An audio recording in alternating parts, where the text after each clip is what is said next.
Since my earliest career, I have sought inspiration in Europe. What a powerful experience that was. Always throughout my life been on a quest to rediscover some of the traces of my background. You know, it's interesting because you can't Americanize yourself out of your background. Even though you live in the American culture, there's a part of you, because of your blood, that brings you back home. And every time I come back to the UK, I feel like I'm going home.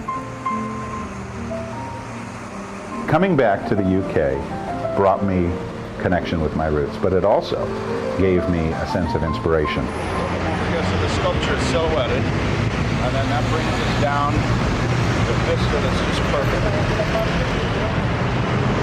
This is it. What a powerful experience that was. I actually set up my easel amongst all the bustling hordes of people. And you know, London is famous for its eccentrics and some of the interesting characters who wanted to come by, wanted to talk to me as I was painting.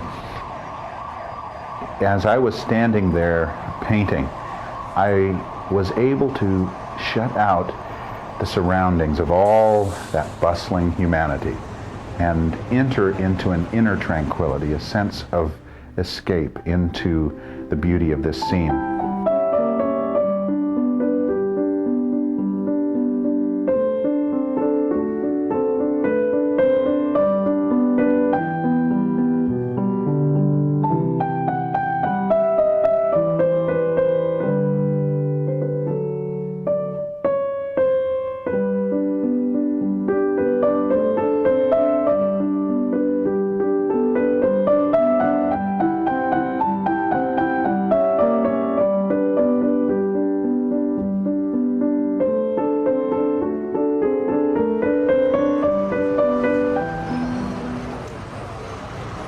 You know, another thing about London that always struck me is the international quality of the city. I mean, you think of the great cities of the world, San Francisco, Paris, New York, Rome, but London, of all cities, is a multicultural city, so filled with different types of people and different national heritage. You sense that it is a crossroads for the entire world. And I wanted to capture some of that bustling sense of color and activity in the painting.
Art builds a bridge to different types of people.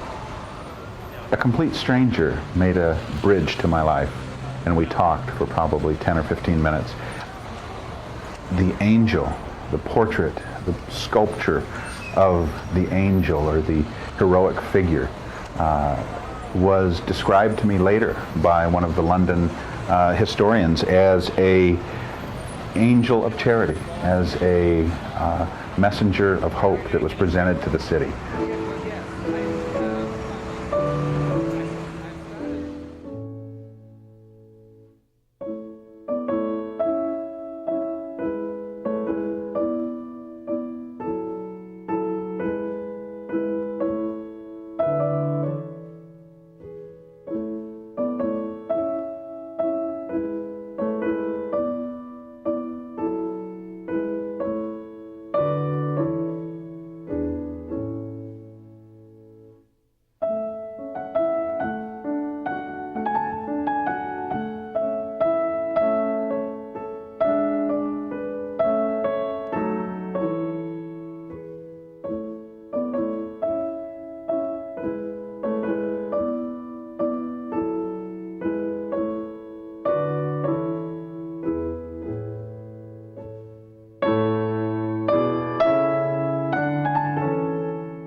My work has become more than just a way to portray pictorial images to people. My work has become a way to impart a message. Now, England and the other countries of the UK are strong on tradition. I know that from having many friends who are British and from being part of the culture and having lived there off and on. I know that if there's one thing that's important to the British culture, it is the sense of heritage and tradition and family. There is a deep sense of roots. You're rooted to the ground. That clay on which you stand is rooted, each of you, to your place in the culture. You feel a part of something bigger. You feel a part of the English and British destiny and heritage. And I think of that as part of the values that I try to share in my paintings. My paintings are about family and heritage. They are about tranquility and peace, serenity. Those of you who live in and around London know that it's very hard to find a place of peace in London.